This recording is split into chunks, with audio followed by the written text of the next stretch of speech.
Hello, everybody. Welcome back to Meet the Candidates and Meet Your Elected Leaders series, Serbian-American Voters Alliance in partnership with Serbian Radio Chicago.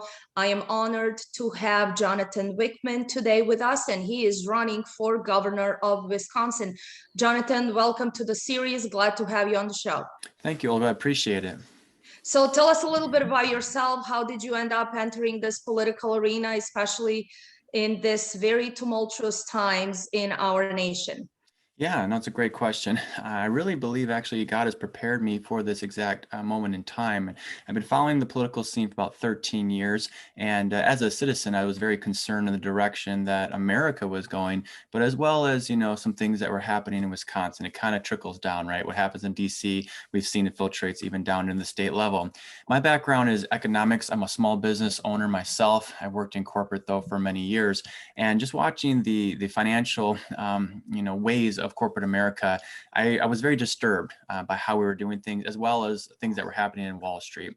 And so we all know what happened in the 2008 financial crisis, and that really piqued my interest. So I started connecting the dots and watching where the money flows, right? And I realized that at some point, our elected officials were beholden to someone else. And it seemed like no matter who it was, they were always doing something for a special interest group, never the working class, right? I was born of a lower middle class family in Milwaukee, Wisconsin, and my dad always taught me the value of hard work. And for some reason, the middle class was always, they kept getting screwed over, honestly, in every way. And I said, that's unfair. The rules are always gamed against us. And if we keep destroying the middle class, the small business owners, right, eventually the country that we know it disintegrates. It falls into something we can't even recognize anymore. So as things went along, what really threw some red flags up was in September of 2019, the interbank repo lending market broke. And what that means is some banks wouldn't accept certain collateral without asking for a very high interest rate. And so that interest rate flashed to 10% and even higher. So that was a financial emergency that actually happened within the system. And what that was saying is interest rates as we know it must be much higher. The free market's demanding that. But the Federal Reserve is artificially suppressing them. And when you skew the numbers like that, right, the free market doesn't really understand what the risk level of things are at. And so something that big, I said, you know what, we're going to have a pretty bad financial crisis here. And I said to my inner circle, watch out for something big, a global, I call it the false flag, but a global thing that will kind of mask the trillions of dollars that they're going to have to create out of thin air to cover this. And sure enough, we all know what happened there in December out of Wuhan. We heard, saw the coronavirus as this all started moving forward, but that gave them cover to create basically 25% of all the dollars in existence since we began as a country in 1 year. I mean, that scares me to death. And then everything that was going on with Tony Evers, locking down the state, wanting to keep Wisconsin locked down way longer than 3 months. He'd still have us on lockdown if he could get away with it. Just shows the intent from the radical left to really destroy America and everything that we love and hold dear. And I said, enough is enough. I know what their game plan is. I know how to defeat them and defend the good citizens of Wisconsin. Let me get involved. So I formed a team and I started running for governor in March of 2020. Excellent, understood. So you mentioned economics, and you seem to be coming from the Austrian School of Economics, Yes. kind of learning from Ron Paul, Peter Schiff, people like that. So what is your concrete plan for Wisconsin in terms of economics? You mentioned balancing the budget, and that seems something that we as a country have a really hard time with doing. So how do we get to that level? How do you do that for Wisconsin? Through education, number one, and that was a big platform. So I'm sure you went through my campaign. You see all the hours and hours of videos and podcasts I put out.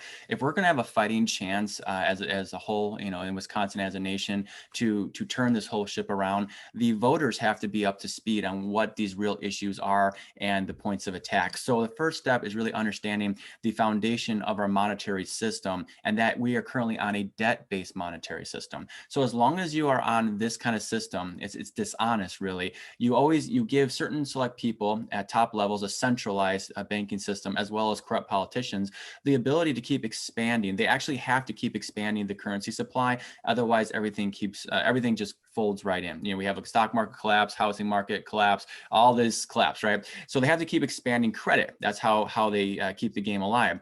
We went away from an honest monetary system that our very smart, intelligent founding fathers set this republic up, and that's what we are, republic here in America, for a specific reason, to keep government small. Government must remain limited because it is the free markets, entrepreneurs, it's business developers, right, that actually provide the goods and services that we all enjoy. And in doing so, when we're all producing, it elevates the quality of life, the quality of the standard of living for everyone. That's what makes a nation rich, not dumping trillions of funny money down while everyone's sitting at home playing Xbox.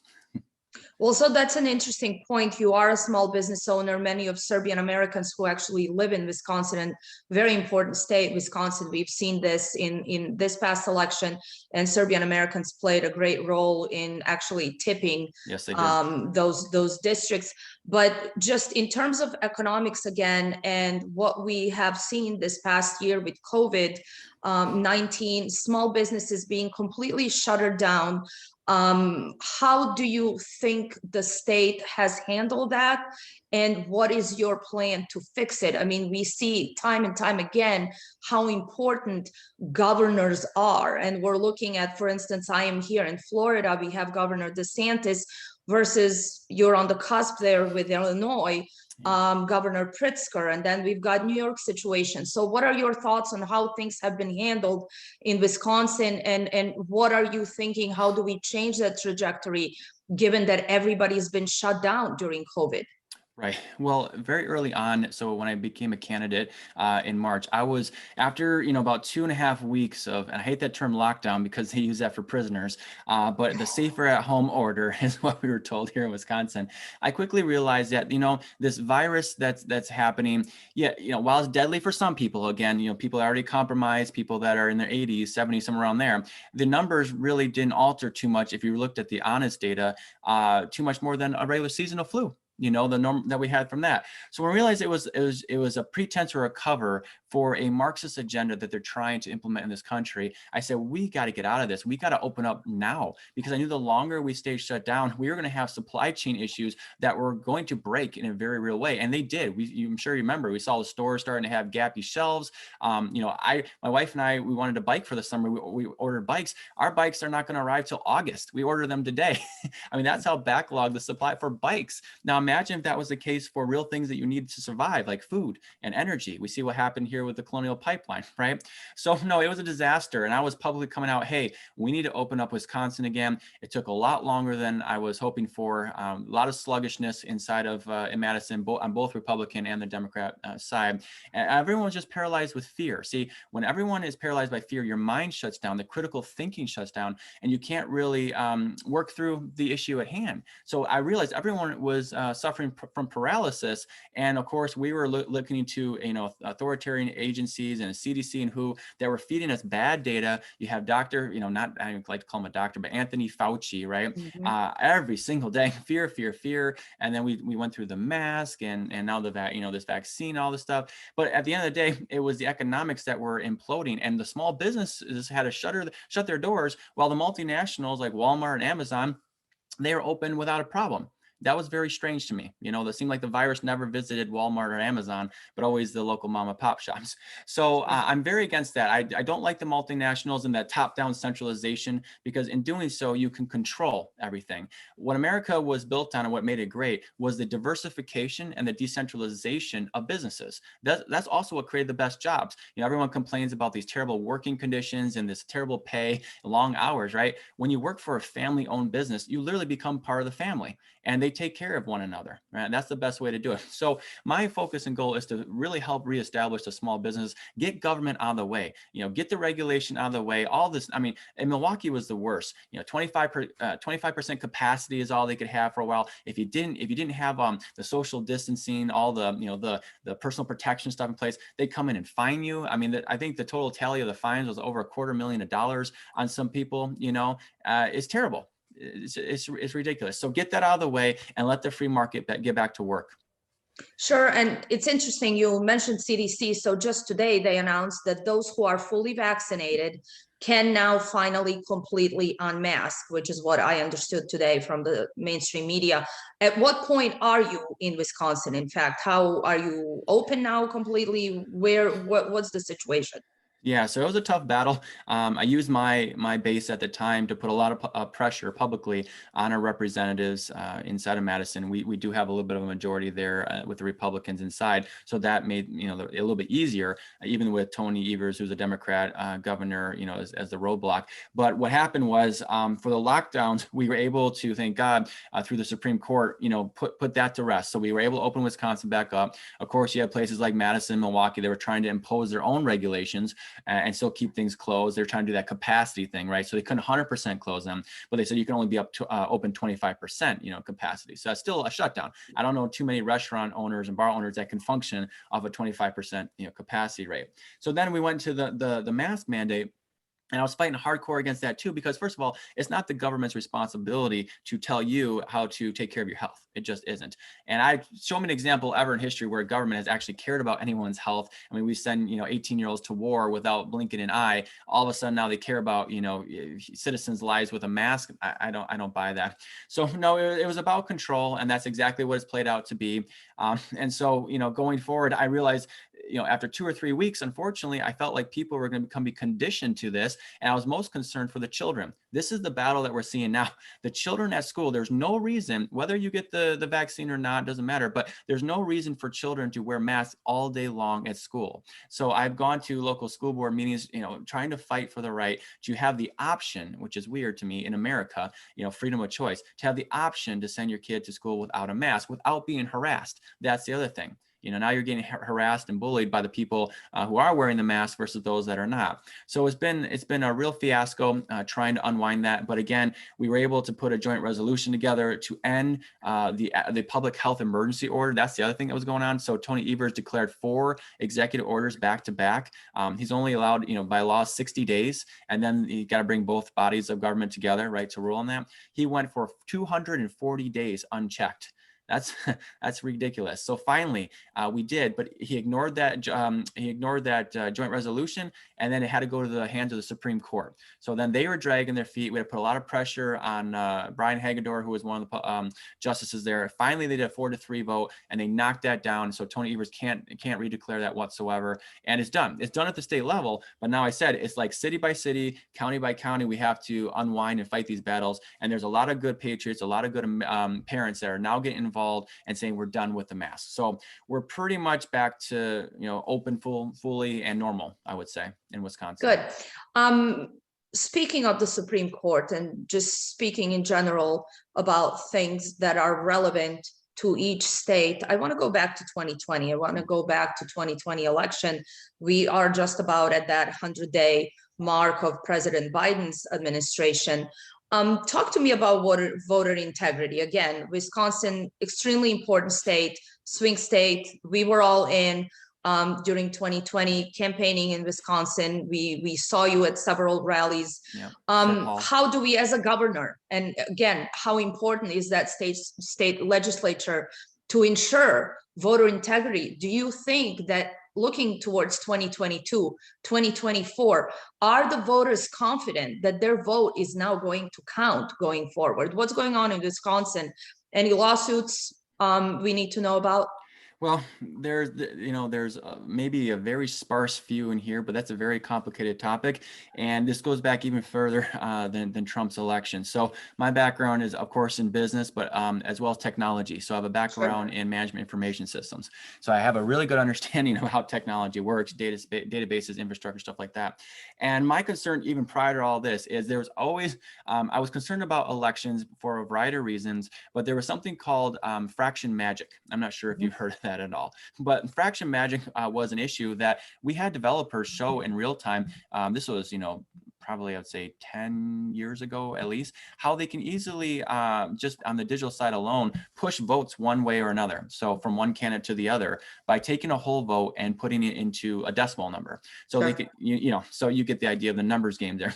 So I actually developed a piece of technology solution to forever secure elections, okay, and actually to get big money out of politics altogether.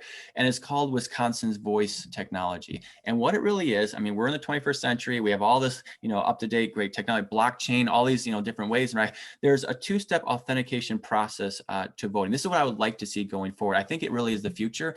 And why it's so powerful is because it actually gets the media out of the picture altogether, because people in real time on a secure.gov website can watch an election unfold in real time. We can all sit in front of our computer and watch the votes come in, right? And so there is a registration and making sure that everyone is a real citizen of the state. You are in control of your vote, though, all the way through the process, and that's the beauty of it. So there's a first step, a digital imprint vote, but then there is the system automatically prints out your paper ballot vote that connects to that. You still have to go in person, like any other election, in person with your paper ballot, and it gets scanned by the poll worker, right? And then your paper ballot gets going in the secure box. But with that scan, it creates the link. So it creates the link and it locks it on the blockchain. Cannot be edited, cannot be altered. So why the two-step authentication process is so powerful is, think about just how you use your bank, right? You log in, you get a message to your phone. It says, are you really who you are? Right? That's two-step. Think about how you buy a movie ticket or you go to buy an airline ticket. You go through the process, you self-check in, right, with the ticket, but you still have someone there verifying that you really are who you say you are. They check your ID or your passport, right? We need the same concept here with our election, because the biggest problem we were having after President Trump's election here was the paper trail, the auditing, right? Once the ballots get destroyed, how do you know? You don't.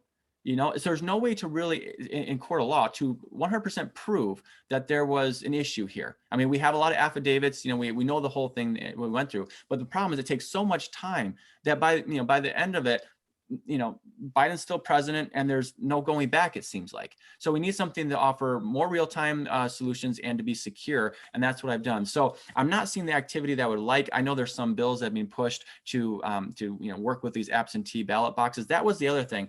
These absentee ballots, the sheer number of them was something we never seen before in the history of our elections, right? And it was all, again, under the pretense of coronavirus. That's how they got away with this. So I would like to do away with absentee ballot boxes. Everyone needs to make an effort to come out to vote. If you want to participate in democracy, right, everyone needs to get out there and vote. And we should have a very rare exception to absentee ballots, not to the level that we had in 2020 there. Well, and that's interesting, that piece of technology, Wisconsin's Voice, that you developed. But I'm interested in, you also say, you want to remove special interest and corporate money from politics, yes, and then removing media, of course, from it. Yes. How do we accomplish that? So this sounds very interesting, but how do we get that special interest out? Okay. How do we get the media out? How do we get the big money out of politics and really have elected leaders who are committed to their constituents? So if people go to, if they follow me on my campaign website, Facebook and everything there, it's facebook.com/vote Wichmann. Vote Wichmann is my handle for all social medias. You can also find me at Wichmann for Governor, FORgovernor.com, and that'll link you there. I created a actual 2D animation video explaining how my Wisconsin Voice technology works, but how we get big money out of there is fairly easy. So once this platform is developed here, you have everyone who is going to vote. Let's just say it's 3.5 million people that register to vote, right? They're on the platform. You control your vote all the way through, but you're part of Wisconsin's Voice. That's what we say. So someone like me who comes on to run for governor, okay, I go through the process, find the committee, all the stuff I need to do. Once I get the thumbs up that, okay, you're a legit candidate, what happens is the system pushes out a push notification to every registered voter account. So whether that's on your phone, you get a push notification, an email alert, right? It says Jonathan Wichmann has entered the race running for governor. Here is his campaign website. Here's all his social media, go check them out, right? It doesn't cost any money to do that. So all 3.5 million voters all of a sudden get an alert that Jonathan Wichmann is running for governor. And there you go. That's free. They can check, they can decide, is this really the best candidate for the job? It's not about how much money I can spend on advertisement, right? What are my qualifications? What have I been doing already? And am I the good fit? That's what we need to do. That's how we get big money out of this whole thing. Because I'll be honest with you, I hate it, but you're going around, it's basically begging for money, right? And these people with the big checkbooks, like, yeah, I'll write you a check if you'll do this and that for me. Sure. And I will never bend to that. So that's why I'm a very different candidate running for Wisconsin. I don't think you'll ever see a candidate like me ever again, honestly. Maybe, I hope so, but it's a very unique and special time here. So Well, and that's interesting. So tell me about the field so far. Who has announced? What is your competition looking like? No one really of significance yet has entered. Okay. I've been the front runner for a whole year. Yeah, so that's all I can say on Well, that. Really. good. Yeah. Your campaign to watch. Now, talk to me about big cities. You mentioned something that is also very dear and near to my heart. I come from the background of transnational crimes, and you mentioned sex trafficking, especially in Milwaukee. So talk to me about that. It is something that you have stressed a lot through your campaign. What is going on in Milwaukee, and how do we protect our children and essentially our borders? We know what's going on our southern border right now. We have chaos there. How do we protect from this almost also pandemic? We have an opioid crisis, we have Yeah. sex trafficking, we have all kinds of crimes just dwelling through our nation. Mm-hmm. Yeah, it's a loaded question, but a good one. So we obviously have a border crisis, and it's almost by the game plan that Joe Biden and the administration is just allowing them all to come in.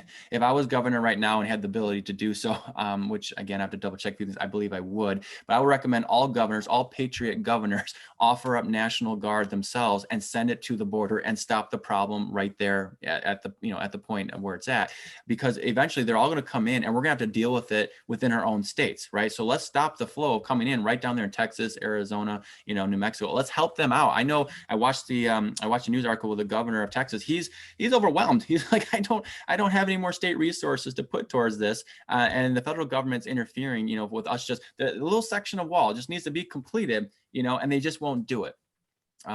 So there's an agenda to overrun this nation. So stop it there. Of course, I support legal immigration, obviously. But if you're coming in illegally, no, I'm going to send you right back. And I have no problem, doing so. So again, we saw the crisis there.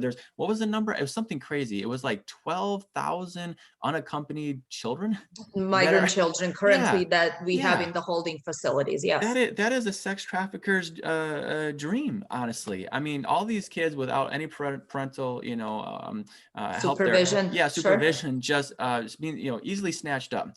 So working with agencies like Exploit No More, that's one out of Milwaukee. They're very much on the ground level, and it's a very complex situation when you get into sex trafficking. These women, sometimes they're afraid, to leave. They go to the authorities, but then of course the authorities kind of like shun them as if they're used goods, right? They're not credible, so they're they don't help them, right? So we need a good process to help get these women and children out of this terrible situation that they're in, and working with people on the ground level that are actually doing it for real and actually offering the real support and changing the stigmas and how we view the issue, right, will really go a long way in helping clear this up. Also taking the monetary incentive away from this. A lot of it's directly incorporated with drugs. There's drug cartels. There's other things going on there as well. But it's a big business. It's $1 billion plus business, multi-billion actually. Multi-billion. And it's a black stain on humanity. I am a Christian, so it's a black stain on humanity, that as well as abortion. It's just a terrible mark on humanity as a whole, and we need to stop it. So. One thing you are also very vocal about, you are pro Second Amendment. Mm-hmm. How do you see the nation maintaining that fundamental right, given what we hear from the administration and given what we've learned from many on the left? You are pro Second Amendment. What are your thoughts on that, especially for a state like Wisconsin? Yeah, our founding fathers in the Constitution were very clear about our right to bear arms, and they even added "shall not be infringed." Okay, so that means by no one can infringe. Even so, we have an illegal administration that's trying to push communists on this country. Even if they say we want your guns tomorrow, the mandate is that no one give up your guns. Period. Sometimes this is just a battle of the mind. That's all it is, a mentality, right? So if you're going to keep giving in and keep giving ground inch by inch, they will take it from you. So I'm of the belief that I'll never give up my guns, no matter what the order is, no matter how many fines they send my way. I will never give up the right to defend myself, because if we do, we see history time and time again show us the terrible things that governments do to their own people, right? It ends very badly for everyone, and you become in a very real sense slaves to the state. And the founding fathers knew that. They were trying to get away from that themselves. And that's why they gave you the right to bear arms. And it's to protect yourself against your own government, unfortunately. So as governor, if they were to, if that was to come down, I would never comply with it. I would never tell anyone to comply with it. I would use constitutional sheriffs and other resources that I had to make sure that the feds were not overstepping. If they were going to try and aggressively come in, we would put up a wall against them and fight back. Yeah, never. Understood. And that kind of segues into the question on law enforcement. I know you are a big supporter of our military, of our veterans, and of our law enforcement. Talk to me about what we've seen last year. I mean, we've seen Antifa and Black Lives Matter run wild through especially big cities, Chicago, Wisconsin, Milwaukee, Baltimore, New York even. How do we stay with our law enforcement, and how do we change those minds? Because again, there's a narrative that's coming down. Law enforcement is bad. It's a blanket statement. And we've seen the willingness to burn the country down over how we view our law enforcement. Right. So to get a Marxist agenda in place, you have to destabilize the country, and in doing so, you have to remove law and order.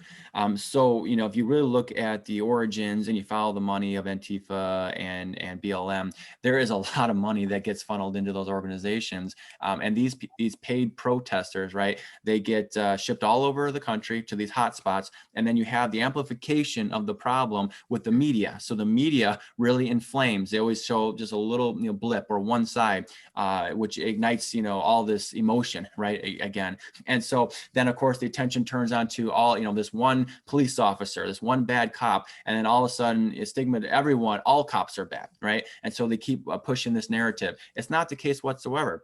And I feel very much so for police officers, because they are burnt out. I get messages all the time into my inbox through my campaign page on Facebook telling me how, officers like, I'm ready to retire. I'm going to quit. I'm looking for a new job. I'm not being supported, right? I'm the bad guy. And they don't, honestly, at the lower level, they don't get paid enough to deal with what they're dealing with. They just don't. So that's why I went to a lot of back the badge events, and just, anytime I see an officer on the street, I say, thank you, hang in there. Help is on the way. I'm coming. I have your back in 2022, right? But first thing is we got to cut off the money supply. So it's a known fact that George Soros is funneling tons of money into BLM and for a certain agenda. So we need to declare him actually as a terrorist of America and cut off the funding. I'm serious. I'm very serious. But if we don't get these problem people out of the way, they will keep harassing us forever until the Republic of America has fallen. And as a good patriot, Christian, person here, I will not allow that. So I will stand up and fight forever to make sure that we maintain our freedoms. So we have to keep law and order. Can we do better in policing? Sure. I think, unfortunately, the times that we live in, we need to have body cams on all police officers. We just do. So we need to make the investment and have the body cams so we have that visual evidence of every interaction to make sure that how they're interacting with people is lawful and just. And again, 99% of the time it is. As we look back at all these cases that the media has blown up, right? If you really look into their history, they have criminal records. They already had warrants out. They were not, good guys. They were not upstanding citizens, right? And again, with Jacob Blake, he pulled a knife out. He had a knife in his hand. How do you not consider that a threat level? It's a threat level, right? So that, yeah, absolutely support the badge, and we need to make sure law enforcement gets relief. Honestly, they need relief. And interesting, you mentioned George Soros, and as a governor, you will not dabble too much in international affairs, although there are some states that partner with different countries, and National Guards partner with different militaries. But that name has been very familiar around the world, and we've seen similar blueprints, especially in Serbia, for example. Serbia was the first country and serves sort of as a blueprint for this sort of regime change, color revolution scenario that we are looking at, and it's unraveling right in front of our eyes. That's why many Serbian Americans, especially in Wisconsin, are so important as that constituents, as a voting bloc, because they've seen it before, right? They've lived through it. They know what is at stake. And that is why we are looking to back the people who understand this and who will fight against it. And you seem like one of those great candidates. Anything else you want to share with our listeners and viewers? Yeah. Anything that we didn't discuss? Well, one thing I want to speak to is my leadership style. What I believe in is don't ask something of someone else that you won't do yourself. So I'm very much a hands-on approach, getting the battle, right? And that's what I did last year. So I was at the rallies, protesting the lockdowns that were unconstitutional lockdowns. I was fighting again through the mask mandates. I've served as oversight and showing where we need to fight back, all right, how the enemy is attacking us, laying out their strategy. That's really my style in leadership. No other candidate will be able to say that coming into the race and going into 2022. I truly am the only Republican candidate that can say that, and hopefully, you know, that counts for something and that goes a long way. I'm even going to school boards personally and testifying and trying to put pressure on them to drop this mask mandate, you know, for the sake of the parents. So I'm very active and very involved. I don't sit behind the camera or the internet as some people might think. I actually get out in the field and work to defend our freedoms, right? Just like I was at Serb Hall, you know, defending Trump through all that, and we know what went down there. You know, but Yes, yeah, with Sheriff Clark, we were there Sheriff together. Clark, exactly. So That was an interesting rally. it was, and you saw the health department thinking that they, you know, had some authority and power and trying to shut it all down. That we don't need that, right? We got to get back to rule of law. We got to check these agencies, say, you know, hey, you serve a very small role, but you cannot overstep. And that's what I will do as governor in 2022. So Ron DeSantis, he's doing great. Ron is awesome. I love that he gave those bonuses to the officers, saying we got your back. Thank you for what you're doing. His leadership style is perfect. It's spot on, and that's what I'm going to bring to Wisconsin. Excellent. And with that, thank you very much for being our guest today. And we are looking forward to seeing you on that campaign trail. Thank you so much for having me.